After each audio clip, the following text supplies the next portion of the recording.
சமூக நீதிக்கு எதிரான கும்பலுடன் பாமகவினர் கூட்டு சேர்ந்திருப்பதாக விடுதலை சிறுத்தைகள் கட்சி தலைவர் தொல் திருமாவளவன் குற்றம் சாட்டியுள்ளார்.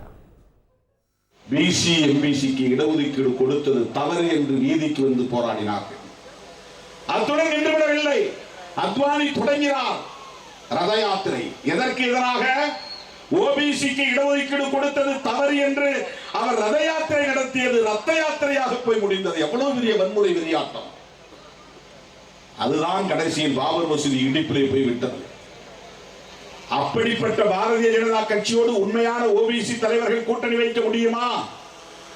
இன்றைக்கு வாட்ஸ்அப்பிலே முகநூல் போன்றவற்றிலே வைரலாக பரவுகிறது.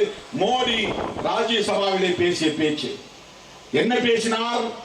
எங்களுக்கு சமூக நீதியின் மீது நம்பிக்கை இல்லை. ஷெட்யூல் காஸ்ட், ஷெட்யூல் ட்ரைப்ஸ், ஓபிசிக்கு இடஒதுக்கீடு கொடுப்பது நிறுத்தப்பட வேண்டும். இதை சொன்னது யார்?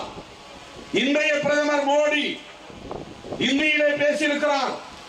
தமிழிலே இன்றைக்கு கேப்ஷன் போட்டு வெளியே வந்திருக்கிறது.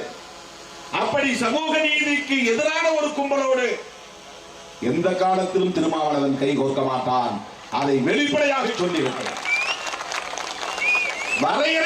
வரையறுத்து திட்டவட்டமாக நான் அறிவித்திருக்கிறேன். எந்த காலத்திலும் பாரதிய ஜனதாவோடும் பாட்டாளி மக்கள் கட்சியோடும் நாங்கள் கூட்டு வைக்க மாட்டோம். நம்முடைய அன்பு வேட்பாளர் விஷ்ணு பிரசாத் அவர்கள் உங்களுக்கு யார் என்று தெரியும். அண்ணன் சொன்னார் உறவு முறை என்று. வேறொன்றும் இல்லை. அன்புமணி அவர்களின் மைத்துனர் தான் அவர். மருத்துவர் அன்புமணி அவர்களின் துணைவியார் இருக்கிறாரே, தருமபுரியில் போட்டியிடுகிற சௌமியா, இவருடைய உடன் பிறந்த அக்கா. அண்ணன் அவர்களுக்கு ஒரு நெருக்கடி. நம்முடைய மாண்புமிகு அமைச்சர் MRK அவர்களுக்கு என்ன நெருக்கடி என்றால், தம்பியை வெற்றி பெற வைக்க வேண்டும், அக்காவை தோற்கடிக்க வேண்டும். ஒரே குடும்பத்தில் எவ்வளவு பெரிய சிக்கல் பாருங்க.